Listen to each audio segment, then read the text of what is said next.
Kosi woke up with a dream, a very disturbing dream, that Kola left her for another lady.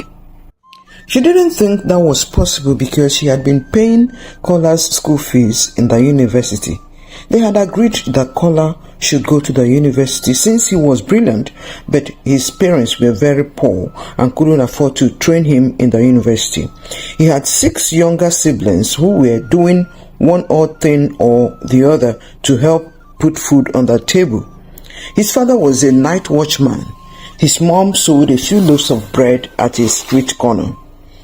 Kola and his family looked a hopeless case.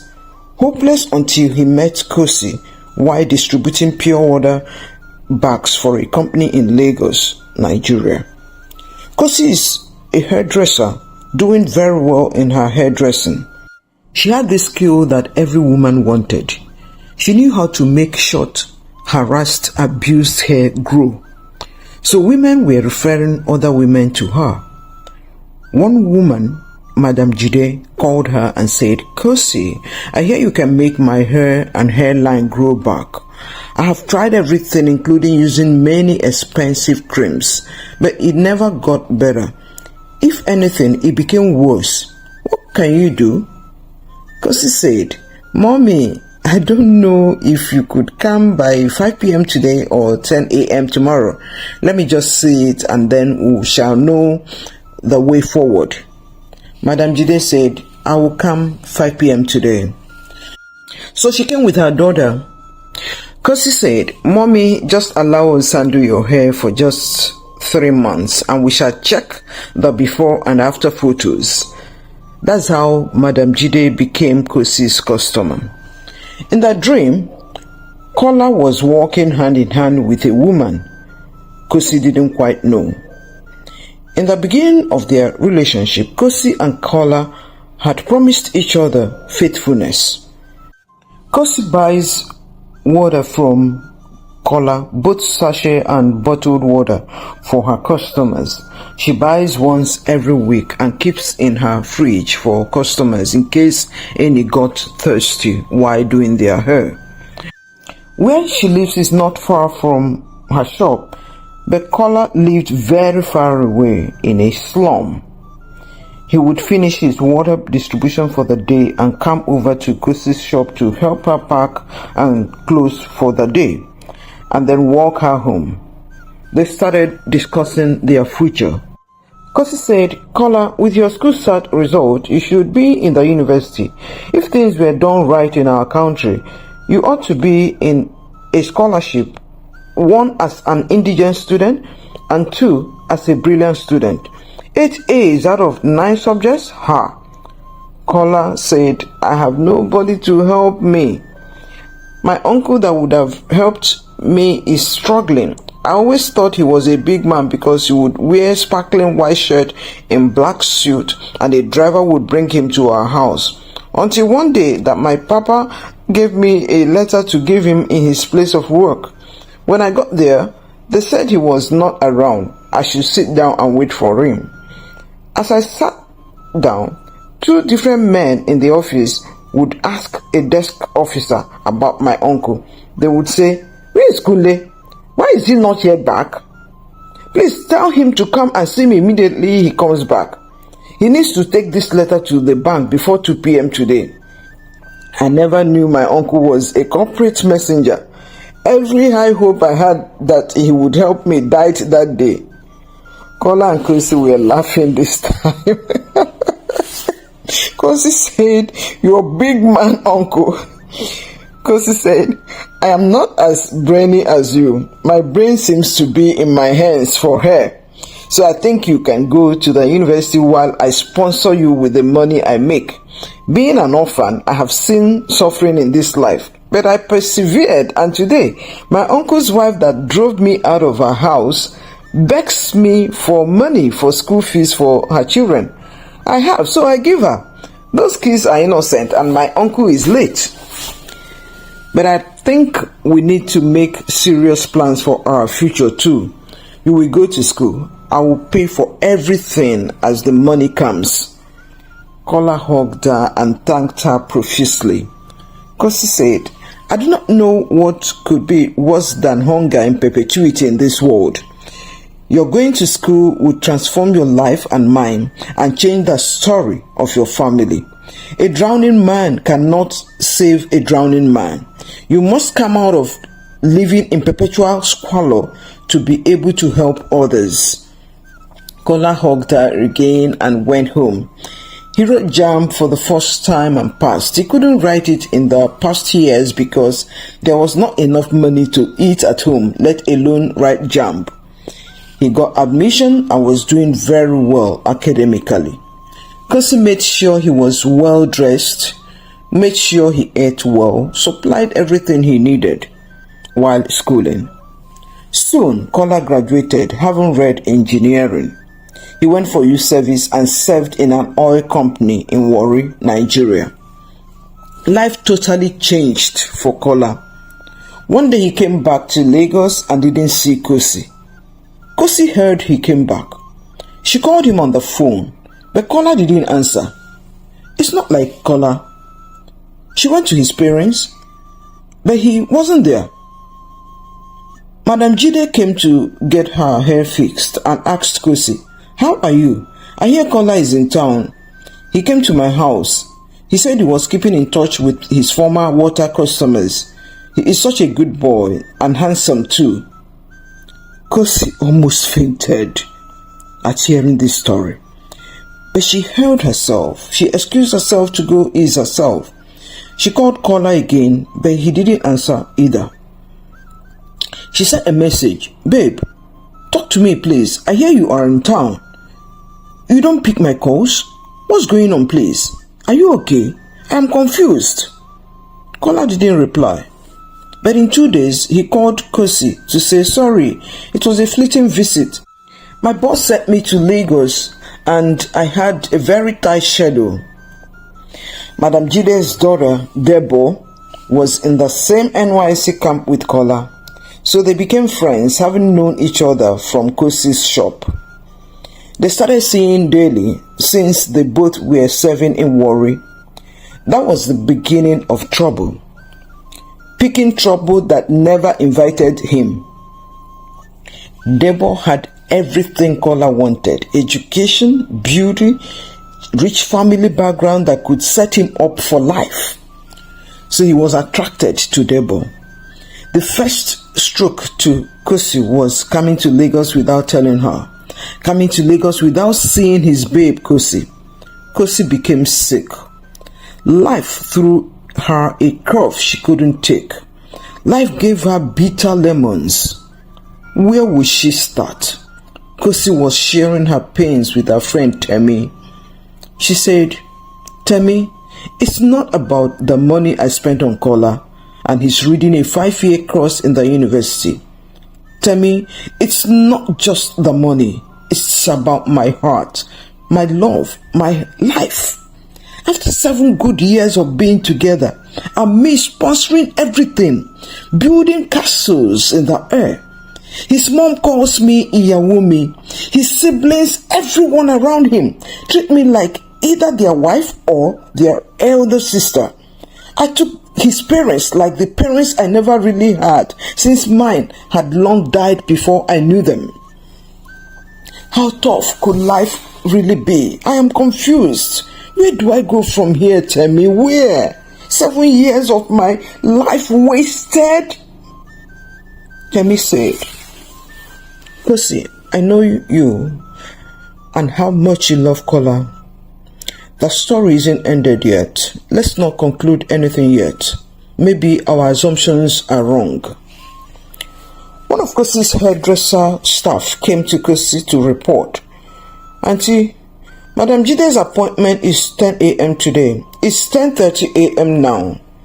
I called her but she didn't answer. I sent her a message to remind her but she didn't respond." Kosi said, "Okay, leave her. Maybe something came up in her family." Nothing came up. Kosi has once gone earlier to her other aunt's house in Warri in order to visit Kola. And during this visit, she struck a rapport with another female youth corper, Benny, and they exchanged numbers. Kosi called Benny to ask. She was too restless to contain this heat. She called Benny. Benny promised. Kosi, stop crying. I'll find out. Just relax. I will. I promise you, I'll find out. Benny had seen Kola and Debo together a few times, seen them coming to youth call secretariat together. Benny didn't think anything of it, especially since Kola told her that they knew each other in Lagos before service. Unknown to Kosi and all, it was Madam Jide that gave Kola a connection to be taken into an oil company for national youth service. And as a corporal in an oil company, he earns more than some bankers. Benny moved close to Debo, and Debo is a big tattler. She never knew that Benny was Kosi's very good friend. One day, Debo told Benny, I want to marry immediately after your service. Benny said, ha, why? Me? I want to work for some time and save up money. I can't go into marriage empty-handed. I want to have some financial stability. Let no man feel that he is my all in all, that he is a breadwinner while I am his bread waster. Respect and love go best together. Debo said, I don't have to work to have money. Life starts at different stages for different people. Yes, Seth, Benny, you know you can work in any of our family companies after service. Benny said, Debo, that's a great one. I will take you up on that later. Oh. We still have many months before then. Yes, tell me, Debo, how do you want to marry immediately after service? What exactly is your plan? Debo said, Benny, we are 5 girls in my family and 2 boys. The boys are the last. None of the girls is married. I am girl number 4. The first 3 are not married. They are always breaking their relationships because of one thing after another. Me, I want to marry, and you can see my ring. Ha, Debo, you are already engaged? How? Who? To who now? When? Hey? Debo. Debo was laughing and said, well, you know, love is a thing of the heart and money is a thing of the hand. I love my friend Kola. You are in love with Kola? Asked Benny. Yes, I met him at his ex's shop back in Lagos, his former babe. He said he was in the relationship when he knew nothing. He was just a young boy of 19 when they started, and that he was in need of money. So when the Kosi offered to train him in school, that he accepted. Debo, are you saying Kola just used the Kosi he was dating? Debo said, no, that's not what I mean. I mean that there was no real love between them as there is between me and my babe Kola. Also, you know, because of his poor background, my mom will convince my dad to set him up in business. Dad already has a duplex for us in Banana Island. That's our gift on our wedding day, with a Range Rover and a driver. Immediately after service, we shall be off to Dubai with my mom for shopping, both for the wedding and for our house. But one thing I made Kola promise me is that we shall pay Kosi back every kobo she spent on Kola. Me, I want to double the money self. Yes, for taking care of my K Baba for me and seeing him through school. Actually, Benny, I don't know how K Baba dated such a lady. How would they cope with the economic climate of Nigeria now? Because right now, as we are preparing for the wedding, we are also preparing for K Baba flying to different nations because my old man wants to make him part of his international business team.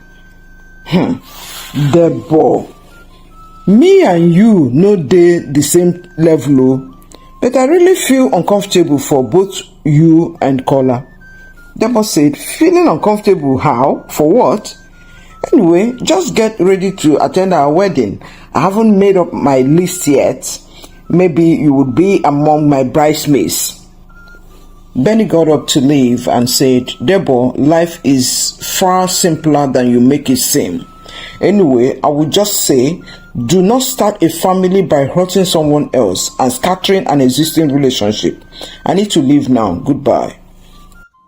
The 1 year youth service soon ended. Kola was retained by the oil company, but his would-be father-in-law told him to work for just 2 months and resign. The wedding is immediately after the resignation. Kola would be part of Chief Jide's business empire.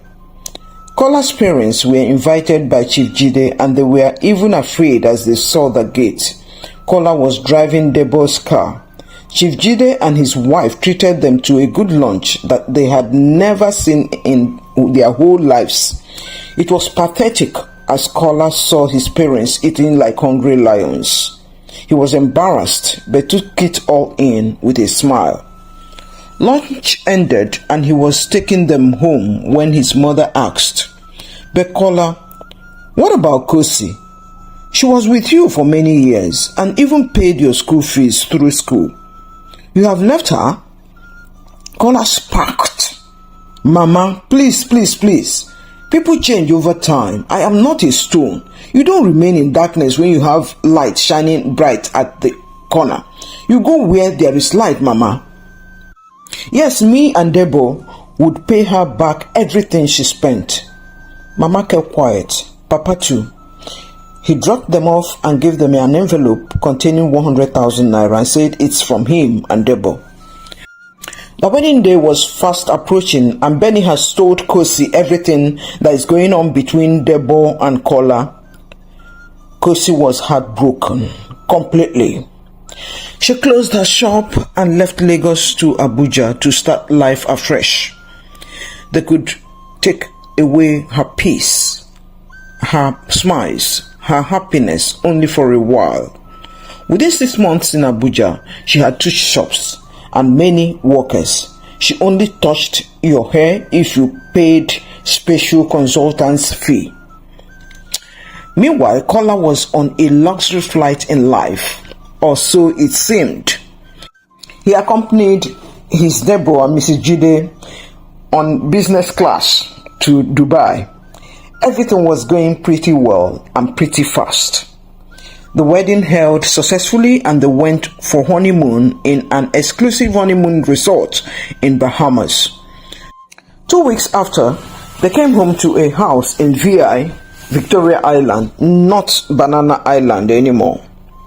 Kola goes to work at one of Chief Jide's businesses in VI. Within a month, Kola was to travel to California for a short business training. Debo refused to go with Kola.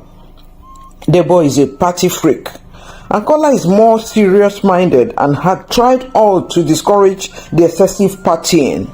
She would come home early morning drunk, and by the time Kola is getting ready for work, Debo is snoring in bed. He takes his breakfast in an eatery near his office. Life continued.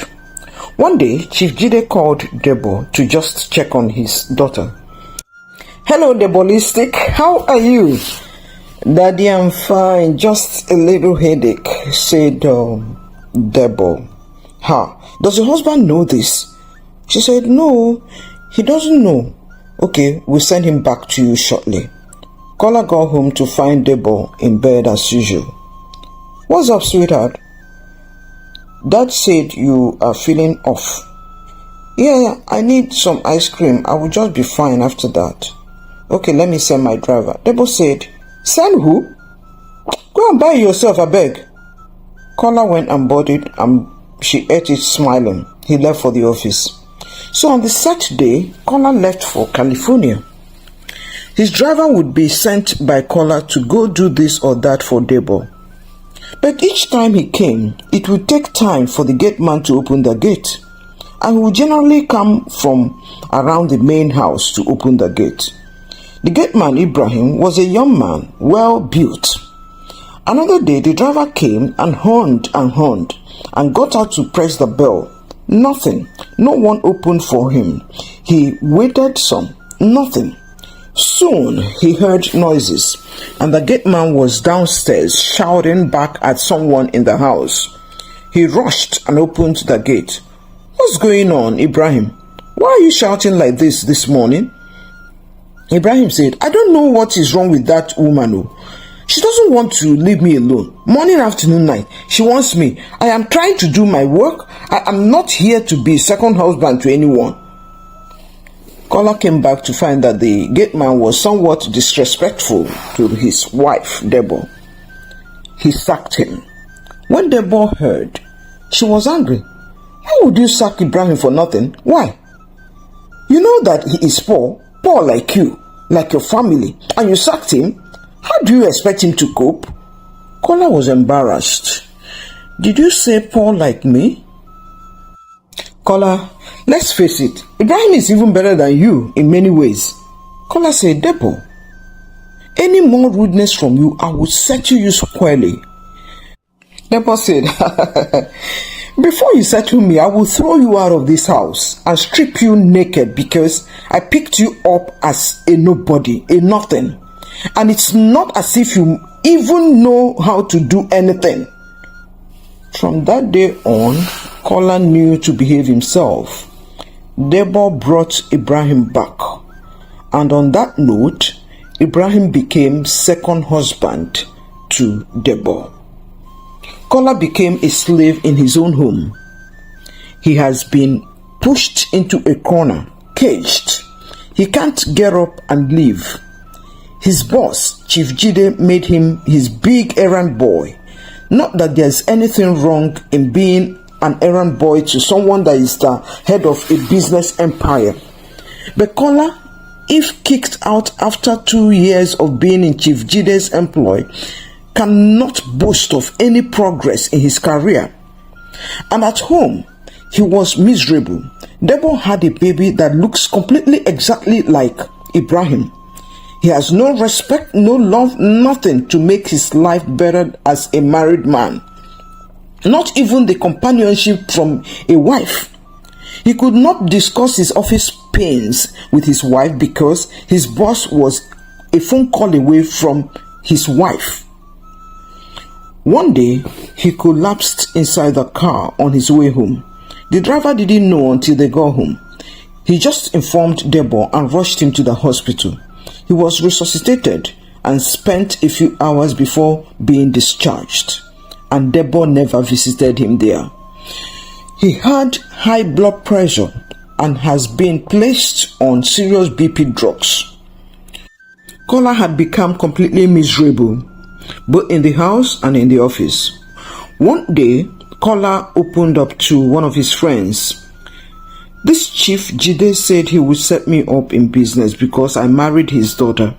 In fact, it was like a good bait to get me to marry his daughter." The friend Uzoma said, "Oh, so they bought you with their money? What money cannot do, more money can do." "Oh my, Kola, you are in a big mess. What do you intend to do now?" "What would I do?" asked Kola. "He has not set me up in any business. I have just been his errand boy, sometimes sending me for things that I loathe to do, like if he's going to a nation he doesn't have a steady girlfriend in, I would be his pimp to go and organize some girls for him." "Uzoma, I am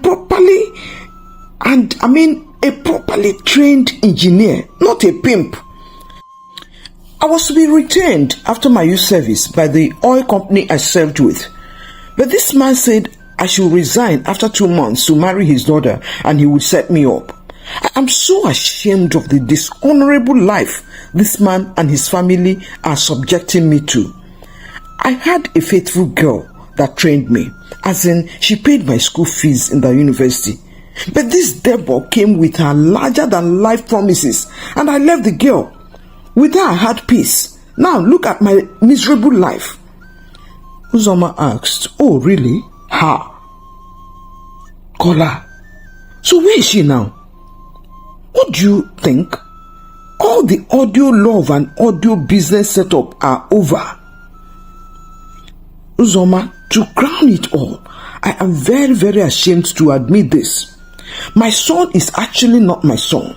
He is the son of our gate man, Ibrahim. They look so alike that it would be foolish to ask for a DNA test. Ha, Uzoma said. What miserable life is this? What kind of a thing is this, Kola? So, Kola, tell me, your life is not enviable. Is it possible to go back to the one that loved you when you were nothing, when you were a nobody? Kola said, Uzoma, it sounds unreasonable to me because I left her after all she suffered and did for me. I left her when I was just about to become somebody on my own. Because I saw a girl that seemed to come from a money family, a family with inexhaustible money, inexhaustible wealth, money commanders. I fell for the trap. And now, Uzoma, I am trapped, truly, truly trapped. And yes, I am here, but I have nothing. If my so-called wife kicks me out today, I have nowhere to go to. Uzoma said, Kola, your solution might just lie in going to find that girl, Kosi. Kola said, the only thing I know is that she is in Abuja. If I continue being here, I would always be on my knees before this Jide family. I would rather die fighting on my 2 feet than live crawling on my knees before these people whose God is money. Unfortunately, I became one of them. But Uzoma, I am done. I am leaving empty-handed, but I must leave. So Kola took his bag with a little savings. He found a cheap bus to go to Abuja. He didn't even know where to start. So on arrival, he checked into a very, very cheap hotel. He didn't know where to begin, but he started early morning the next day to ask questions. He went from one hairdressing salon to another. In one day, he covered over 10 kilometers on foot, going from one salon to another. Somehow, on the 4th day, he sauntered into a salon where someone knew a Kosi that is expert at hairstyling. He got the address and went straight there, looking more like a tramp. He got more shocks for his miserable life. Kosi left Nigeria just 2 weeks ago, her manager reported. Over a year ago, a man came from Toronto on a visit to Abuja. He is originally from Kenya. He came to her salon to treat his hair, and she knew what to do. He had gone to 3 different hairstylists who didn't know what to do. But Kosi just knew what the guy wanted and did it without even charging an arm and a leg. They started talking life. Life, not love.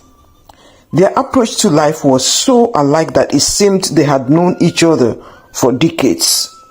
Talks and more talks.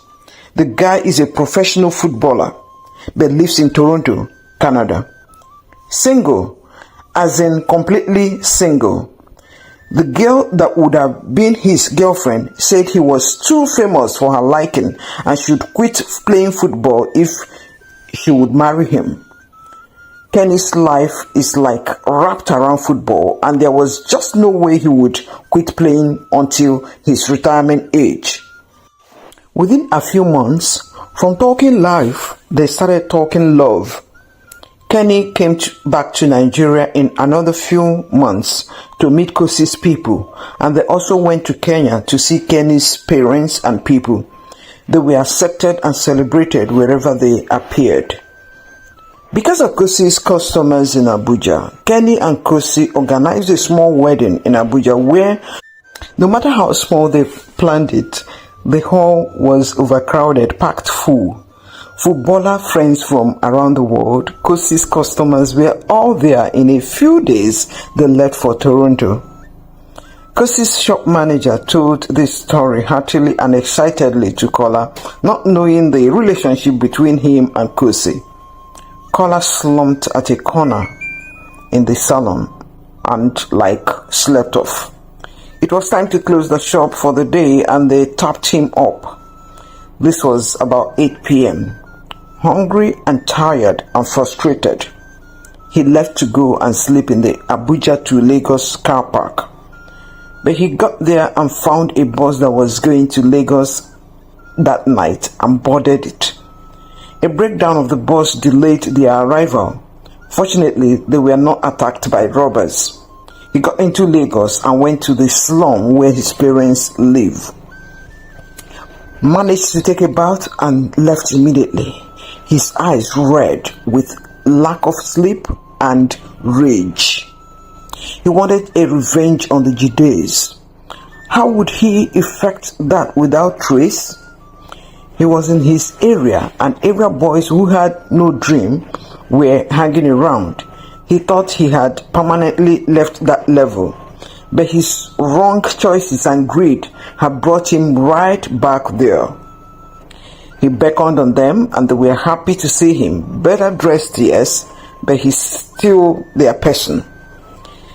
He hung out with them a bit and sponsored their drinking for the day. He promised to come back the next day, and he did. This time around, he came with a former gate man of the Jides, a young man they had maltreated because he didn't let Mrs. Jide's boyfriend into the compound when Chief Jide was away. They began to hatch a kidnapping plan to kidnap Madam Jide, since she was the one that started Kola's chain of troubles. This gate man knew Madam Jide's style of movement. The area boys knew what to do. Unfortunately for the Jides, the day the kidnap was planned to take place, Chief and Madam Jide came home together. The kidnappers kidnapped both of them. They demanded a ransom of 1 billion naira. Chief Jide and his wife were in their camp for 5 days inside the thick forest before the first tranche of 500 million naira was delivered to them. While waiting for the next tranche, Madam Jide began to gasp for breath and died. Kola took the 500 million and was about to make away with it when fracas started between all of them on the sharing formula. Kola didn't participate physically in the kidnapping, so they told him he would get 30 million. And while at that, Chief Jide, who was blindfolded, heard Kola's voice but wisely kept quiet. His wife had died and he didn't want to die too. His people had assured the kidnappers that the next 500 million naira was coming. Soon the money arrived. Chief Jide heard a gunshot and a loud cry. It was Kola's. They shot him dead. Chief Jide was released as soon as the last tranche arrived. As they dropped Chief off, they didn't know that they were being tracked by the police. They were rounded up as they sat down inside the bush, inside the forest, sharing their loot. That's how Kola lost his life. That would have been colorful had he been patient, had he been faithful. He paid a great price, lost everything, including his life. What a life! What a way! Wow! What have you learned from this story? What do you think about Kola? And is Kosi right to have moved on? If you were Kosi, what would you do? What have you learned from this story, really? For me, it's a big case of there's a way that seems right unto a man, but the end thereof is death.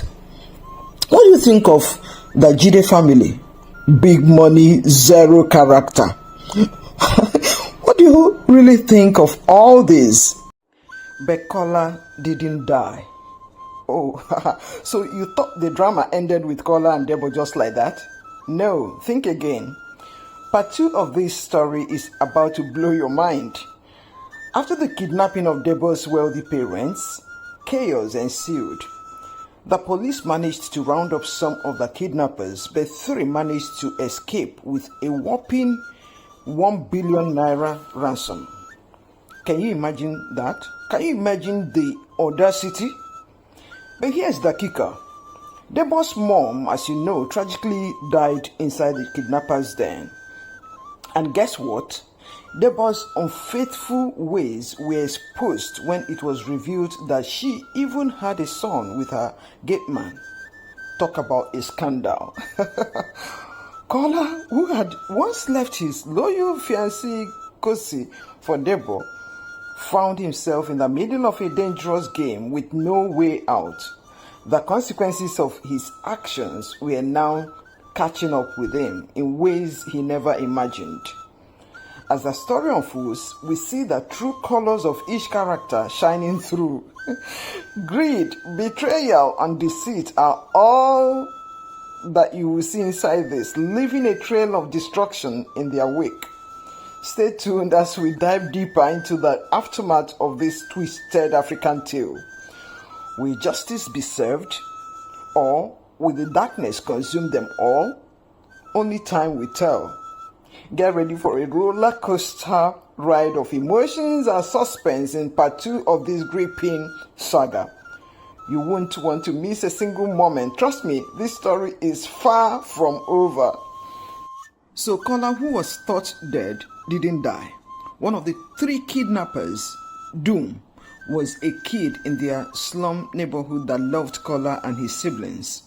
So he took him to another den of theirs where they kept a kidnapped doctor and nurse. Right there in the den, Kola was nursed back to life. The bullet narrowly missed his heart. It was extracted by the doctor. 8 months later, Kola was ready to hit the streets again. What is he going to do with his life? Should he go back to normal life or continue with the kidnapping business? One day, Kola decided it was time to talk to Doom when they were alone. Doom, what do I do now? My life is so messed up. I have been a complete disappointment to all that know me. I disappointed Kosi that gave me a lifeline and sponsored me through school. In my frustration, I kidnapped my supposed wife's parents and her mother died. Because of me, all because of me. My parents and siblings who looked up to me as their shining light, their shining star, don't even know where I am for nearly a year now. Doom said, "Guy, life is tough. I have found out. Even the kidnapping business is not as rosy as I thought. I throw up, I vomit several times at night any day I join to go for operations, especially if blood is involved. And Kekere, our Capone, is ruthless. He doesn't care. He shoots people heartlessly once he feels they are not meeting his demands on time. But at least you have something to fall back to. You are now an engineer. Me, nothing.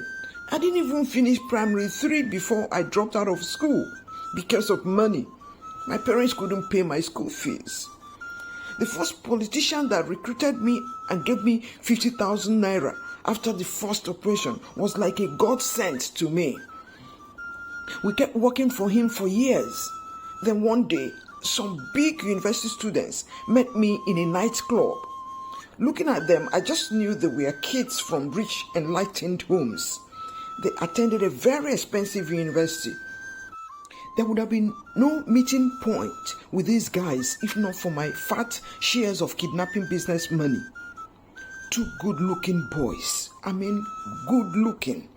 We started talking and one said, the most important thing to us now is money. How could my dad give me just 1 million naira per month as pocket money in a whole month? I know a mate of his in the same political committee with him who gives his son 10 to 15 million naira per month and even promised the boy an oil well the moment the boy finishes writing his final year exams. The boy drives a G-Wagon on campus. Do you know, he talked to my girlfriend just once and my babe followed him. I felt so humiliated and embarrassed. These so-called fathers, I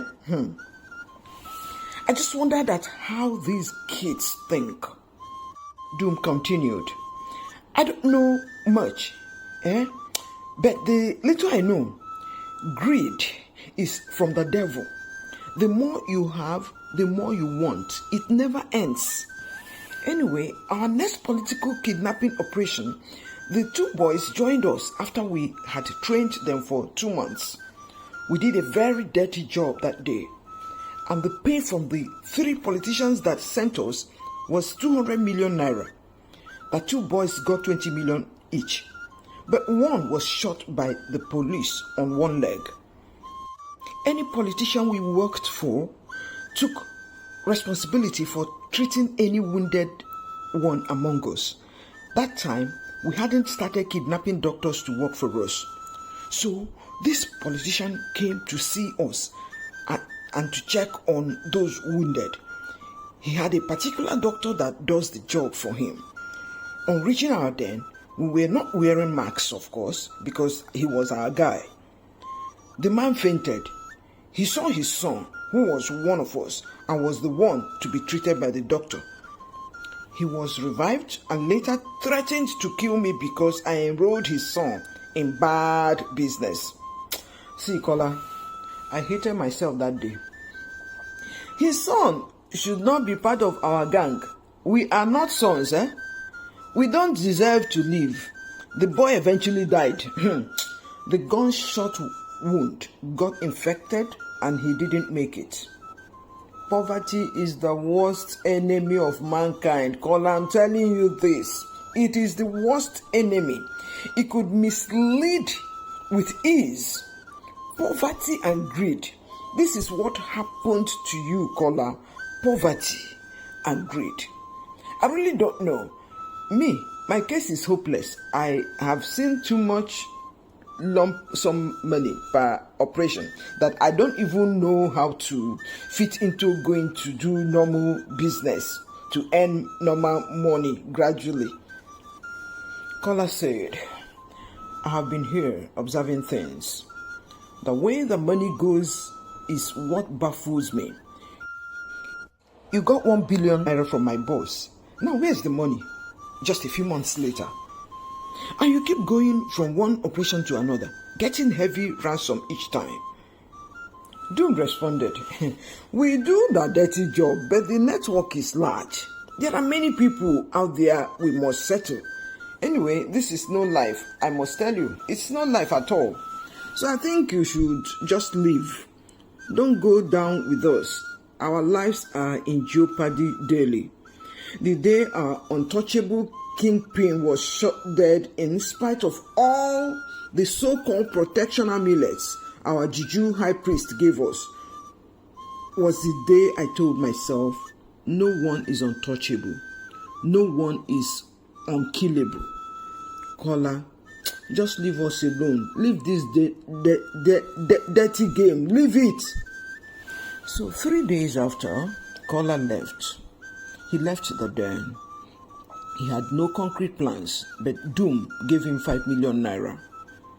He went back to that small hotel in Abuja and stayed there to think. Finally, he braced up and decided he must leave Nigeria. His boss is a powerful man and would do anything to track him if he knows he is still alive. He got a new passport with his second name, Yinka, and decided to go to Freetown in Sierra Leone. He got employed by a construction firm. His age didn't stand still, if you remember. Time was flying. Guilt is hitting him hard on every side, right, left, and center. Guilt. He sees girls who came around him and were interested in him as Debo.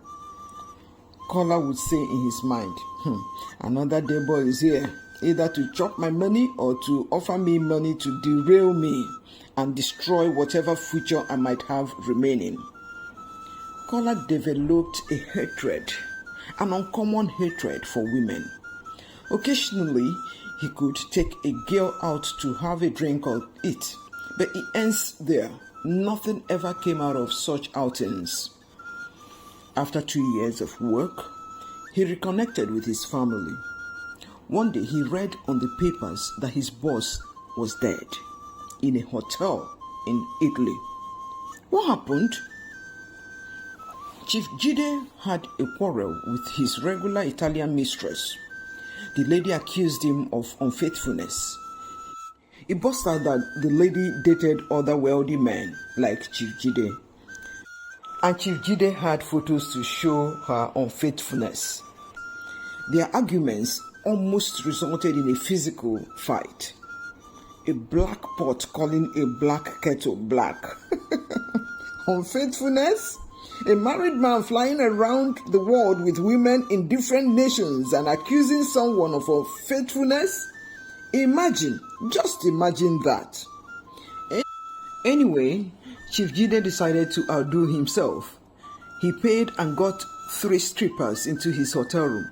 Nobody seems to know exactly what happened, but the CCTV clip showed what the hotel is yet to reveal to the public. Kola came back to Nigeria 6 months later. He went home. Yes, back to the slum. His parents are still alive and welcomed him joyfully. His siblings are still at home as usual, doing one odd thing or another. He gathered them together and started talking. I have been away a few years for the good, the bad, and the ugly reasons. However, I want to find a flat in a better part of this Lagos where you all will live and go to school again. Everyone that dropped out of school would go back and start from where you stopped. You shall not continue to stay here anymore. Starting here is okay, but remaining here is bad. Bad for us all. We need to grow to embrace a demanding future. I have not been the best son or best brother because of all the horrible decisions I took along the line. But I am praying to God to help me one more time. Give me a second chance to set things right. I am already doing a house hunt for the flat. Meanwhile, the Jide empire collapsed. It collapsed fast, as none of Debo's siblings knew how to manage any of Chief Jide's businesses. All the different managers were carting away whatever they could. The death was unexpected. Access to bank accounts wasn't immediately possible. Debo and her siblings began selling off properties at ridiculously cheap prices to have enough for burial of their rich dad. After the burial, money to maintain their lifestyle and high standards of living also became a problem.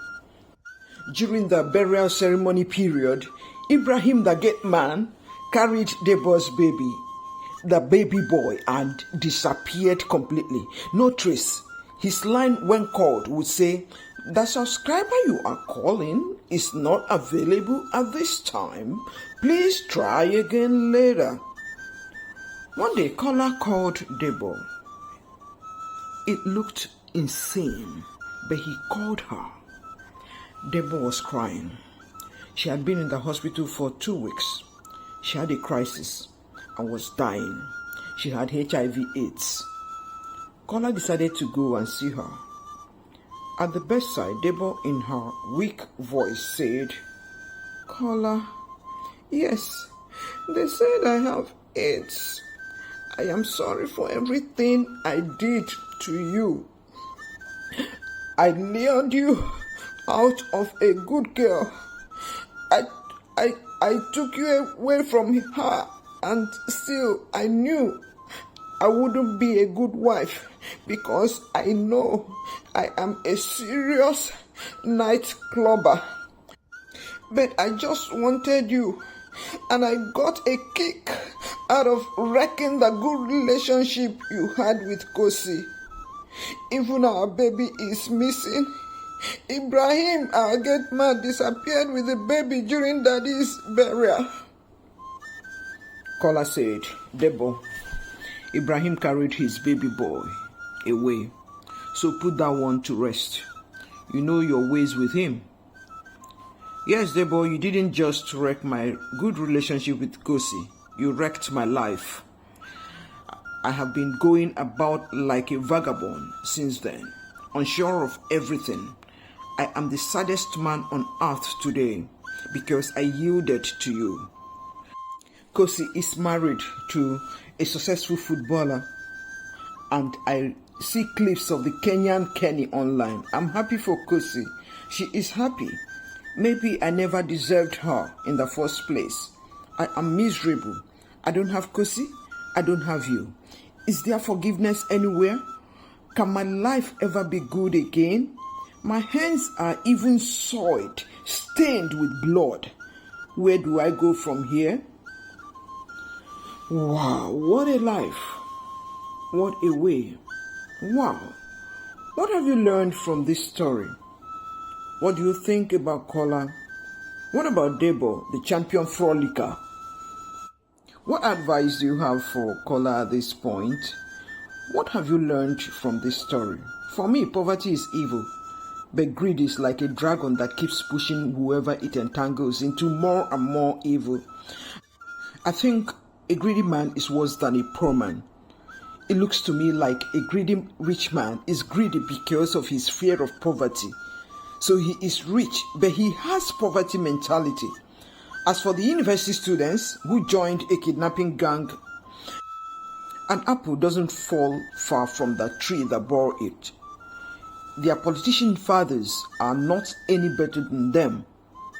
What do you think of the Jide family? See how their business empire collapsed in a twinkling of an eye? What do you really think of all this? Please share your thoughts with us in the comment section below. Also, please encourage us to roll out more African folk tales, more African real life stories by giving this video a thumbs up and also subscribe to our channel if you haven't already done so. Yes, please remember to click the bell icon so you would be among the first to know when we upload another very interesting story video. And please share our stories with your friends and family. Till our next video, remain truly amazing. Goodbye. This is African Folktales ChinChin.